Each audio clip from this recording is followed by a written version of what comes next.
YouTube!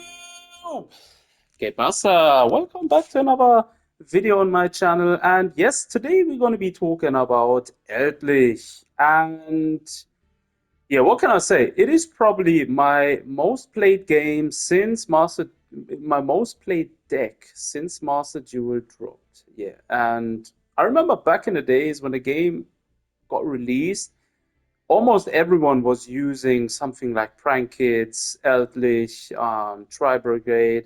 Those were the big decks back in those days, which run the meta. And Eldlich was actually the deck which I've used back then to climb all the way to Master One, which was crazy. Like I've had crazy win streaks. Like most of the time when I played against people in ranked. Soon as they've catched up, I'm playing Eldlich and I'm disrupting their moves and everything here and there.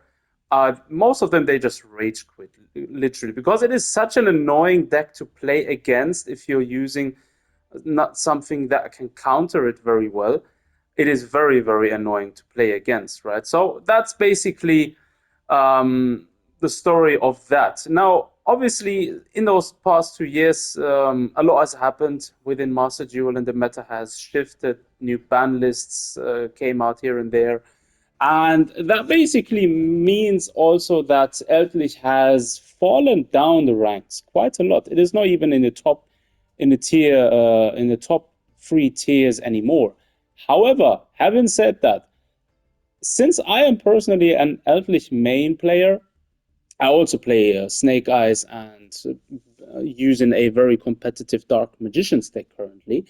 Um, I'm gonna have to say I tried running with this deck in ranked, and I'm currently sitting at Platinum 2. So it is definitely helping me climb up the ranks in ranked. And here I'm going to be making a breakdown of the deck. So let's get into it. Obviously, first up, Maxi and Ash Blossoms. I've included 2 Maxis and 3 Ash Blossoms in the deck. These are pretty much standard to be used in almost any deck, right? You could also add Effect Veiler in there, but yeah, didn't see it necessary. Now the game, the deck's main premise revolves all around Eldlich, the Golden Lord. This is the card you want to be getting on the field, and all the other trap and spell cards in the game literally are only there to complement this one specific monster card and to help you keep him on the field and dish out damage. And using the effect of Eldlich, for example, um, as you can read, he when he's in the hand and you drop him from the hand to the graveyard, send him from the hand to the graveyard alongside a trap or a spell card, you can actually go ahead and destroy any card on the field, right? Any one card on the field can be destroyed. Thereafter, in the same turn, you can go ahead and summon him from your graveyard directly to your field by sacrificing one spell or trap card on your zone, and he gets another 1000 attack and defense on top. Plus, he gets immune to card effects that can destroy a monster card. So that's basically a roundup of Eldlich. And there is also a juiced up version of him, which is Eldlich the Mad Golden Lord. And this card can be summoned with a special card as well, which basically is another better version of Eldlich, I would say. He's got 3800 base attack. You can sacrifice a zombie monster from your side of the field and take control of an opponent's monster, but he cannot activate its effect or attack this turn. But anyways, that's a great effect of that card. Now, regardless, the only literal monster card in the game you're going to be playing in this deck is literally Eldlich the Golden Lord and the Fusion, right? Now, I've included Lord of the Heavenly Prison because he is basically augmenting very well to this deck, since he can be special summoned if the opponent uses a spell or trap card. As soon as you activate this card's effect, you can special summon him from your hand, which is actually very nice. Next up, Monster Reborn. I literally threw that in there once. I thought, why not? It is such an iconic card, and it helped me so often to get along and manage to get back up by targeting a specific monster either from my graveyard or from the graveyard of my opponent. And yeah, it's literally an overall great card to use at times. Next up, Pot of Duality. Very good to get to get a look at the top three cards and select one of them from your deck, which is very nice. Now the strategy generally playing this deck, you want to play cards, trap cards, spell cards, which get Eldlich from your deck or from your hand on the field if you haven't got him in your hand already or activated his effect, right? That's the general strategy of playing this deck, right? Next up, Lightning Storm obviously fits in very well. Elixir of Black Awakening allows you to summon one zombie monster from your hand or deck in defense position. So you can basically go ahead and summon Eldlich. And the good thing about these cards, which augment him, as soon as they are in the graveyard, you can banish them from your graveyard and set another spell or trap card, which is related to Eldlich, on the field, which can then be activated on the next turn, which is basically so crazy when you play in this game. And that's basically one thing about this game, about this deck. A lot of people, when they see you using Eldlich, they literally just rage quit because there are so many interrupts. Now, if you have, for example, Eldlich out in the field, you can go ahead and activate, for example, the Conquistador of the Golden, right? Of the Golden Land. And if Eldlich is on the field and you activate this card, you can destroy any face-up card on the field, which is also nice. Or you activate the Haquera of the Golden Land, which basically allows you to banish a card from the graveyard of either side, right? Or you can go ahead and choose this card when you're being about to be attacked, right, by a monster with 4k attack, for example, which has maybe its effects cancelled by a skill drain, for example, which is also a very necessary card for this deck. And then you can go ahead and choose the effect of this card to basically set the attack points of that specific monster that's attacking to 0, which is basically diminishing the turn for that person, probably even costing that person the game, right? So those are a few of the strategies you can choose when playing the game. Generally, Pot of Prosperity would advise to put it in there because it allows you to pull another card from your deck, right? You can choose 3 or 6 cards to banish from your extra deck. Hence, I loaded up the extra deck even with a lot of cards which I'm never going to play. However, I've just put them in there just because I choose this effect, right? And yeah, I'm still going to be putting in some work on my extra deck to see maybe if there is anything else which can augment this deck a bit more. However, currently there is really no need for it. Now, next up, Cursed Eldland, a very, very important card. Allows you to pay 800 LP and you can add one Eldlich monster or one Golden Land spell trap from your deck to your hand. And also, if this card gets sent to the graveyard, you can send another card from your deck to the graveyard, which possibly allows you to activate another effect. This 7 Cities is going to be the main fusion card in order to get your Eldlich, the Mad Golden Lord out. So this is going to be very necessary in the deck as well.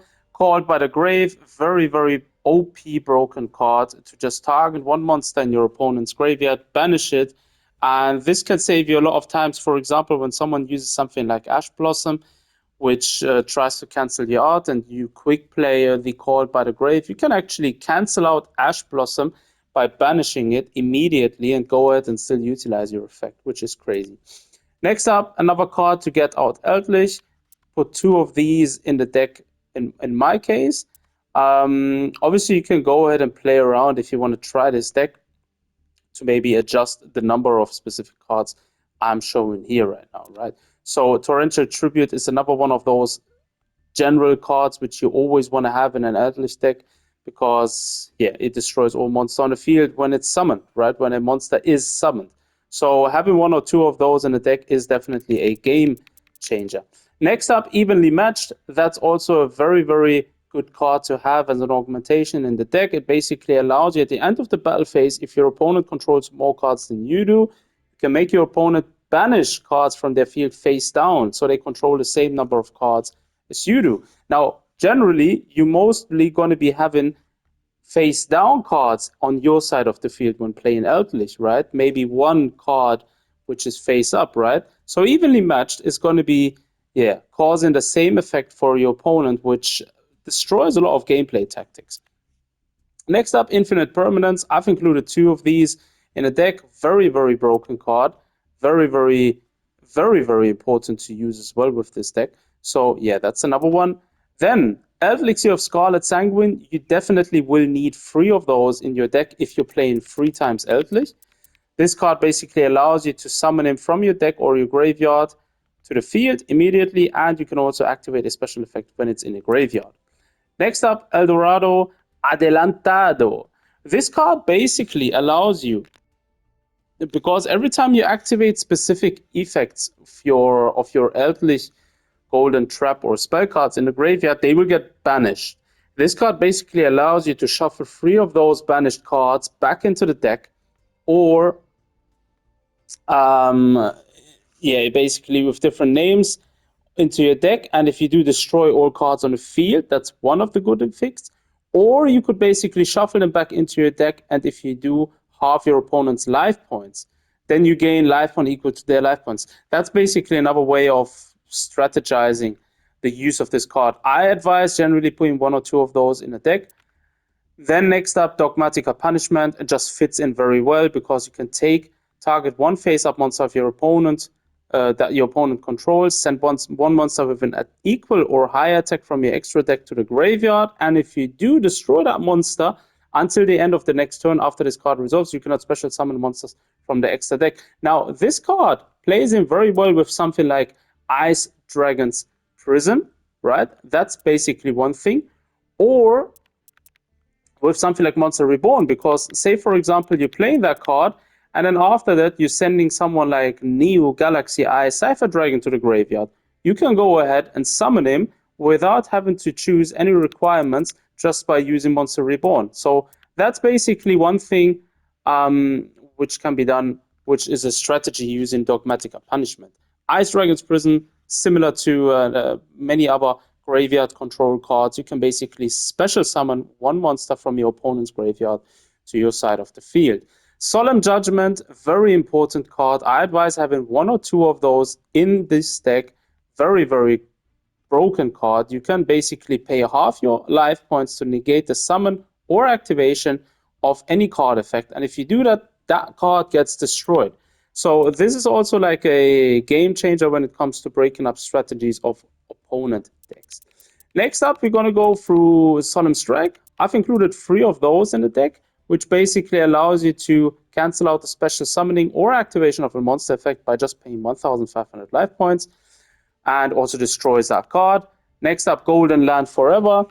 If you have Eldlich, or if you're controlling Eldlich on the field and a spell or trap card or monster effect is activated, you can basically tribute 1 zombie monster to negate the activation. And now we get to the part where zombie monsters are important, because these three Haqueros, the Golden Lands, and the Guardian of the Golden Lands, as soon as they get activated, they get treated as monster. Hence, they are all zombie monsters and can be used for special summoning and also for tributing. Goes and Match is another card you want to have in there, or let's continue from here. Rivalry of Warlords. Basically, once you activate this, each player can only control one type of monster. Since all the monsters you're mainly going to be using with Eldlich are zombie monster, you basically just choose zombie monster, right? Now, if the opponent has different types of monsters in the deck, it's going to be a trouble for most decks if they are falling into that category. Skill Drain, very, very broken card, very important for this deck. This card saved me so many duels. Basically, as soon as it's active, pay 1,000 life points, it negates every effect of every face-up monster on the field, which is broken, literally broken. That destroys so many plays. Now, ideally, you might want to throw in a card in there which protects your back row, right? But generally speaking, I've never really had much troubles keeping my back row safe, because I'm playing things like Solemn Strike or Solemn Judgment. These are all cards alongside others which help me keep my back row actually safe. And last but not least goes a match similar to Rivalry of Warlords. Basically, uh, instead of type, it's attribute. And since most of the monsters you're choosing are going to be from the zombie type, then you might have to worry about the attribute, right? And these trap cards here, they all get summoned as darkness, right? However, Eldlich the Golden Lord is going to be light, so ideally you might want to check up which attribute you want to be choosing if you're going to be playing that card. And that's basically how the deck is built. 45 cards in total in my case. Eldlich the Mad Golden Lord definitely a must have for this deck. This card basically allows you to dish out a lot of damage and has very useful effects. The rest of these, I've just added them, right? You don't need to copy these up until this one here. XYZ Comics Hero Legends is also a useful card, which you can actually go ahead and summon because you need 3 level 5 monsters. And these cards are all getting summoned as a level 5 monster. Hence, you can go ahead and summon something like this, or the Ultimate Dragonic Utopia Ray, which is also very useful. The Galaxy Cypher Dragon, also crazy high attack damage, very useful card, or the Neo Galaxy Eye Cypher Dragon. Those are cards which I recommend having on the side deck. Super Dreadnought Rail Cannon, actually very, very, very important card as well to consider having in this deck as your card in the extra deck, because you can actually go ahead and dish out damage to the opponent without actually attacking. And depending on what kind of deck you're playing against, this can actually be sometimes very crucial and help you save the game, right? So that's another card which I recommend. And last but not least, the Galaxy Eye Cypher X Dragon is also very good. And these 3 I've just added in there. But yeah, these are very important. And yeah, that's basically my deck. You can go ahead and check out a few of the gameplays from my channel. I'm going to be posting a few gameplay videos next couple of days, also from ranked matches where I'm basically playing Eldlich most of the time. I'm also going to be showcasing my current competitive Dark Magicians build these couple of days coming in, because currently trying it a few times out as well. Also, it works very well currently. Got me a few duels already saved up. However, it still needs a bit of tweaking. As soon as I'm done with it, I'm going to showcase you that deck as well. And yeah, I'm going to be trying to keeping this movement going of playing non-meta decks, because I literally cannot be bothered to play meta decks. It makes the game very boring for me, because playing that which everyone else plays has killed a lot of hype for me before, and I don't want that to happen again. Hence, I'm playing a lot of games, a lot of decks which people generally not tend to be playing, and they are actually working. Anyways, guys, I hope you guys enjoyed this video. If you like my video, then consider leaving a thumbs up and a comment. And as always, thanks for tuning in. Take care of yourselves, and I'll see you guys next time.